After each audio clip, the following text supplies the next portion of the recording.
Now we are with a new problem which is based on the topic probability, and the question is the probability that a man can hit a target is 3 by 4. He tries 5 times. The probability that he will hit the target at least 3 times is, and the options for the answers, the first is 219 by 364, second one is 371 by 464, third one is 471 by 502, and the fourth one is 459 by 512. तो इस problem में ये कहा गया है कि कोई व्यक्ति है जो कि एक टारगेट को हिट कर सकता है, इसकी जो प्रोबेबिलिटी है वो 3/4 है, वो 5 बार ट्राई करता है, तो हमें यहाँ पर प्रोबेबिलिटी बतानी है कि वो टारगेट को कम से कम 3 बार हिट कर सकता है। तो इन चारों ऑप्शन में से जो करेक्ट आंसर है वो क्या है? तो पहले हम इसके कॉन्सेप्ट पर चलते हैं। ये जो हमारा प्रॉब्लम है ये बाइनोमियल डिस्ट्रीब्यूशन का प्रॉब्लम है। तो बाइनोमियल डिस्ट्रीब्यूशन का प्रॉब्लम कोई प्रोबेबिलिटी से है, तो हम इस बात को कैसे पहचानेंगे? इसके लिए कुछ आइडेंटिफिकेशन होते हैं उस प्रॉब्लम में। जैसे पहली बात तो ये है कि जो भी क्वेश्चन दिया जाएगा उसमें probability of success in each trial की बात की जाएगी, या तो उसमें डायरेक्टली वर्ड दिया जाएगा प्रोबेबिलिटी ऑफ सक्सेस, अदरवाइज जैसे हम इस प्रॉब्लम में देख रहे हैं तो यहाँ पर ये दिया गया है the probability that a man can hit a target is 3/4, यानी एक व्यक्ति जो एक टारगेट को हिट करता है उसकी जो प्रोबेबिलिटी है वो है 3/4। तो यहाँ पर ये probability of success in a trial दी हुई है। दूसरी बात, हो सकता है कि हमें probability of failure in each trial दिया जाए या फिर दोनों दिए जाएं। अगर मान यदि हमें प्रोबेबिलिटी ऑफ सक्सेस दिया है तो हम 1 में से माइनस करके प्रोबेबिलिटी ऑफ फेलियर निकाल सकते हैं, और अगर हमें प्रोबेबिलिटी ऑफ फेलियर दिया है तो 1 में से माइनस करके हम probability of success find out कर सकते हैं। और अगर दोनों दिए हैं तो फिर कोई प्रॉब्लम है ही नहीं। जो प्रोबेबिलिटी ऑफ सक्सेस है इन ईच ट्रायल, जनरली हम उसे P से रिप्रेजेंट करते हैं, और जो प्रोबेबिलिटी ऑफ फेलियर होता है उसे हम Q से रिप्रेजेंट करते हैं। अब दूसरा जो इसमें केस दिया होता है, जो क्वेश्चन हमारा डिपेंड होता है बाइनोमियल डिस्ट्रीब्यूशन पे, उसमें नंबर ऑफ ट्रायल्स भी दिया जाता है कि कितना बार ट्रायल किया गया है, किसी काम को करने के लिए कितने अटैम्प्ट किए गए हैं। अगर हम अपने इस क्वेश्चन में देखें तो यहाँ पर भी हमें नंबर ऑफ ट्रायल्स दिए हुए हैं, यहाँ लिखा हुआ है ही ट्राइज 5 टाइम्स।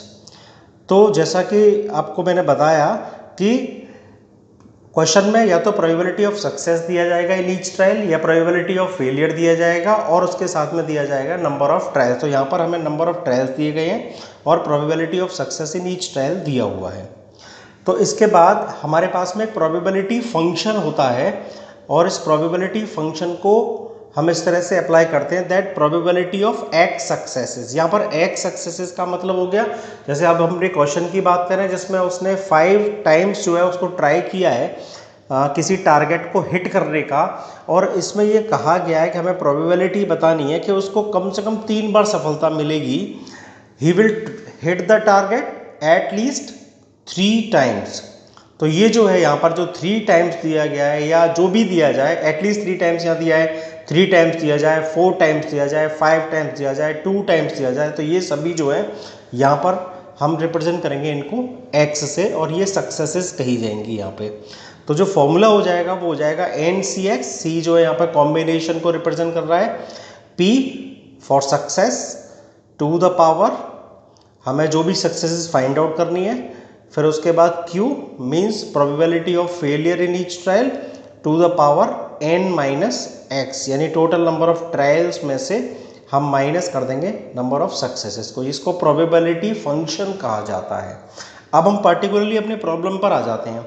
यहाँ पर P यानी probability of success in each trial 3/4 है।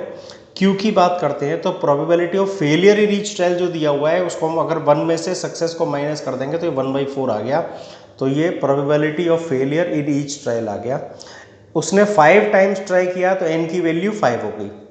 अब क्वेश्चन में जो पूछा गया है that the probability that he will hit the target at least 3 times, तो एट लीस्ट 3 का मतलब हो गया probability that he will hit the target 3 times, 4 times और 5 टाइम्स। तो इसका मतलब जो x है यहाँ पर दैट इज ग्रेटर देन और equal to 3 but less than और इक्वल टू 5। तो यहाँ पर जब हम प्रोबेबिलिटी फंक्शन लाएंगे that probability of at least 3 successes, तो इसका यहाँ पर मतलब होगा probability of 3 successes plus probability of 4 successes plus probability of 5 successes.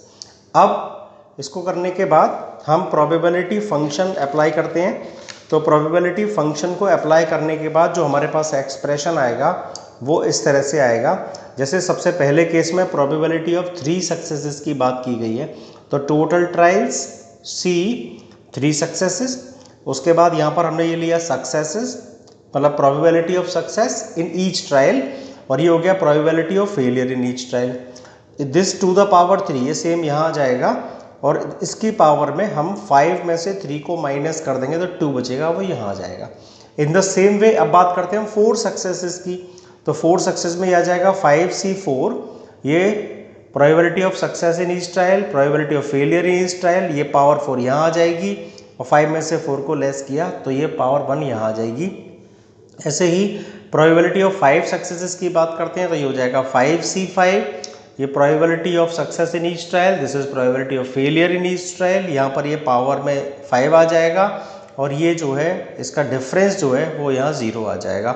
जब हम इसको सिंप्लीफाई करेंगे 5C3 को सिंप्लीफाई करके हमें 10 मिलेगा, और इन दोनों नंबर्स को हम सिंप्लीफाई कर लेंगे then we shall obtain 27/512। In the same way here we shall obtain 5 into 81/512, and then third term gives us 1 into 243/512, और इसको जब हम सिंप्लीफाई करेंगे by taking LCM then we shall obtain 459/512। अब हम अपने चारों ऑप्शंस को देखते हैं। तो चारों ऑप्शंस में से जो हमारा फोर्थ ऑप्शन है 459/512, ये हमारा यहाँ पर करेक्ट ऑप्शन है।